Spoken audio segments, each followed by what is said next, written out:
اب وہ بظاہر ایک کامیاب آدمی بن چکا تھا۔ گاڑی، بنگلہ، بہترین نوکری اور وہ سب کچھ تھا اس کے پاس جو آج کل ایک کامیاب شخص کہلانے کے لیے ضروری شمار کیا جاتا ہے۔ اس نے اپنے آبائی علاقے کو چھوڑ کر مہنگی سوسائٹی میں گھر لے لیا تھا۔ شادی بھی اونچے خاندان کی لڑکی سے کر لی تھی۔ کچھ عرصہ گزرا تو اس کی بیوی اس سے کہنے لگی کہ میں تمہاری ماں کے ساتھ نہیں رہ سکتی کیونکہ وہ ایک ان پڑھ عورت ہے۔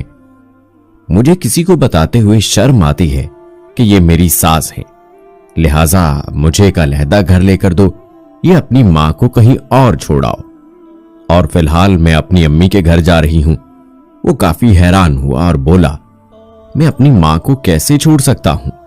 لیکن اس کی روز روز کی ضد اور لڑائی سے تنگ آ کر آخر ایک دن اس نے ہتھیار ڈال دیے اور اپنی ماں سے اس بارے میں بات کرنے پر آمادہ ہو گیا۔ آج رات جب وہ گھر آیا تو اپنے کمرے میں جانے کی بجائے سیدھا ماں کے کمرے میں چلا گیا۔ ماں اپنے لختے جگر کو آج اپنے کمرے میں دیکھ کر خوش ہوئی اور بیٹھنے کا بولا۔ حال احوال پوچھنے کے بعد ماں نے آج اس طرح بجائے اپنے کمرے میں جانے کے سیدھا اس کے کمرے میں آنے کی وجہ پوچھی تو وہ کہنے لگا کہ ماں، میں اب اس قابل ہو گیا ہوں کہ آپ کے تمام احسانات کا بدلہ 4 گنا کر کے آپ کو واپس کر دوں۔ یہ حساب چکتا کر کے میں اپنی بیوی کو لے کر کہیں اور گھر لے لوں گا۔ میں اور میری بیوی وہاں رہیں گے اور آپ آرام سے یہاں رہیے گا۔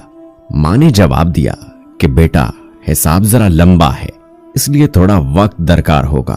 وہ بولا، کوئی جلدی نہیں ہے، آپ آرام سے کر لیجئے۔ اتنا بول کر وہ واپس اپنے کمرے کی طرف چلا گیا۔ رات جب گہری ہونے لگی تو ماں نے ایک جگ میں پانی بھرا اور بیٹے کے کمرے میں جا کر اس کے بستر کی ایک طرف ڈال دیا۔ بیٹے نے جب اس طرف کروٹ لی، پانی کی وجہ سے اس کی آنکھ کھل گئی۔ جب دیکھا کہ ماں ہاتھ میں جگ لیے کھڑی ہے اور بستر پر پانی بھی اسی نے ڈالا ہے تو چلانے لگا کہ یہ آپ کیا کر رہی ہیں؟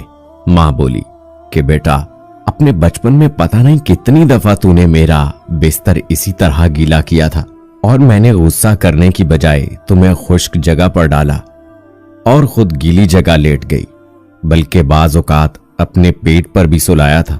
سوچا تمہیں بتا دوں، حساب چکانا بہت مشکل ہو جائے گا، تم اسی گھر میں رہو، مجھے کہیں بھی ایک کمرے کا گھر لے دو یا تمہارے گھر کے پچھلی طرف کا کمرہ ہی مجھے دے دو، میں وہیں رہ لوں گی۔